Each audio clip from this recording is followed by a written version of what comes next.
ng cellphone. Alam mo ba na masama yan?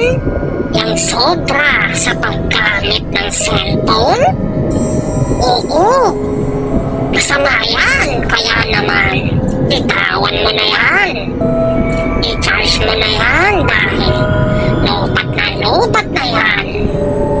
Ibalik mo na yan sa mama mo. Kung ayaw mong puntahan kita ngayon at maglalaro tayo. Oo, maglalaro tayo. Kaya naman, bitawan mo na yan, ha? Palagi kitang nakikita na gamit-gamit mo yan. Kaya kung ako sa'yo, magtulog ka na.